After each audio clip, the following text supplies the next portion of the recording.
आपने अपनी हाइट को इंक्रीज़ करने के लिए बहुत से मेथड एंड लॉस देखे होंगे, लेकिन जिस लॉ के ऊपर आज मैं बात करने जा रहा हूँ वह एश्योर करते हैं अगर आप इनके बताए गए सभी स्टेप्स को फॉलो करते हैं तो आपको अपनी हाइट के अंदर डेफिनेटली रिजल्ट देखने को मिलेंगे। लेकिन आज की वीडियो शुरू करने से पहले मैं आपसे एक रिक्वेस्ट करना चाहूँगा, अगर आप इस चैनल पर पहली बार आए हैं तो चैनल को सब्सक्राइब कर लीजिए एंड पास वाली बेल आइकन को प्रेस कर लीजिए ताकि आप तक हमारे सभी नोटिफिकेशन पहुँच पाएँ।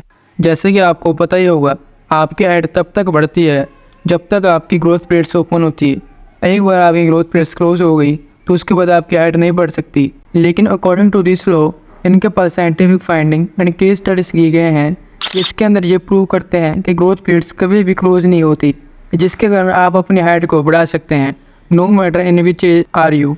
लेकिन इन सबसे पहले आप ये जान लो what is growth plates and how its work. Growth plates एक पतली सी लेयर को बोलते हैं जो कि हमारी बोन्स के एंड में होती है, जिसे कि एपिफाइसिस प्लेट्स के नाम से भी जानते हैं। आपकी बोन्स में पाए जाने वाले कार्टिलेज को पाइलिन कार्टिलेज बोलते हैं, जो कि आपके कान में पाए जाने वाले इलास्टिक कार्टिलेज से डिफरेंट होता है। ज़्यादातर टीनेजर्स एंड अबव टीनेजर्स की ग्रोथ एपिफाइसिस प्लेट्स की वजह से ही होती है, जिस प्रोसीजर को एंडोकॉन्ड्रल ओसिफिकेशन कहते हैं।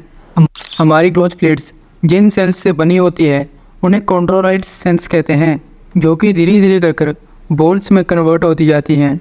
एंड ये प्रोसीजर तब तक चलता रहता है जब तक हमारे सभी कार्टिलेज सेल्स बोन्स में न कन्वर्ट हो जाएं। अब बात करते हैं ये लॉ क्यों कहता है कि ग्रोथ प्लेट्स कभी क्लोज नहीं होती। अकॉर्डिंग टू दिस लॉ एक समय पर जाकर हमारी एपिफाइसिस प्लेट्स क्लोज हो जाती हैं लेकिन ग्रोथ प्लेट्स ओपन रहती हैं।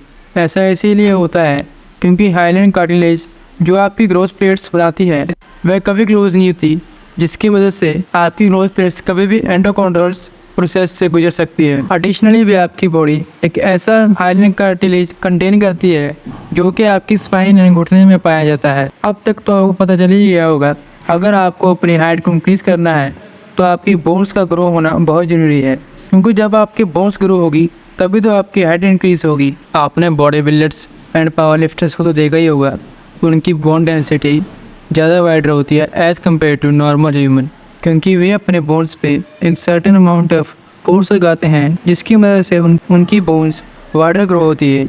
हमारी बोन्स 2 टाइप ऑफ स्ट्रेस की वजह से ग्रो करती है।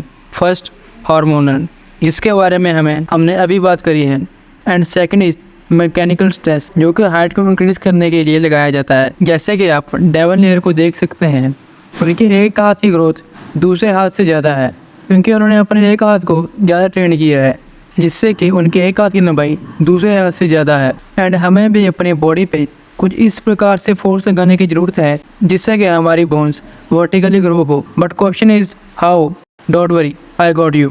आपने बास्केटबॉल प्लेयर्स को तो देखा ही होगा, वे जंप करते टाइम अनकॉन्शियसली अपनी लेग्स पे वो राइट फोर्स लगाते रहते हैं, जिसकी वजह से उनकी हाइट बढ़ती रहती है। जैसे कि आप मासाई टाइप्स के लोगों को भी देख सकते हैं जिनकी हाइट भी काफ़ी लंबी होती है because of their jumping dance, क्योंकि जब वे जंपिंग करते हैं तो प्रिवेंटली वे अपनी लेग्स के ऊपर एंटी ग्रेविटी फोर्स लगा रहे होते हैं, जिसकी मदद से उनकी हाइट बढ़ती रहती है।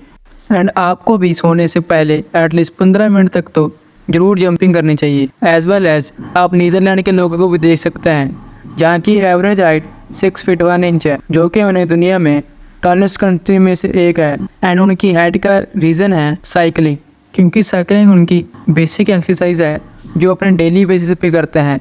एंड साइकिलिंग करने से उनकी लेग्स की अच्छी स्ट्रेचिंग होती है जिससे कि उनकी हाइट बढ़ती है। एंड आपको भी वीक में at least 3 to 4 hours of cycling जरूर करनी चाहिए।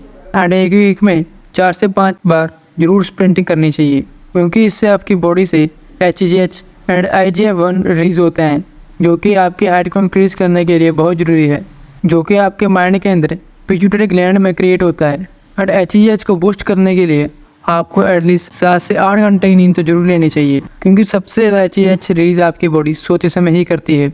एंड उससे भी इम्पोर्टेंट आपकी डाइट, क्योंकि आप जैसा खाओगे वैसे ही आपकी बॉडी पे वो असर करेगा। आप अपनी डाइट में अच्छे न्यूट्रिशन ऐड करें एंड आपके पूरे दिन की मील में 12 ग्राम प्रोटीन का इंटेक जरूर पूरा होना चाहिए। एंड हाइट के ऊपर मैंने पहले भी वीडियोस बनाई हैं, आप उन्हें भी चेकआउट कर सकते हैं। तो मिलते हैं नेक्स्ट वीडियो में।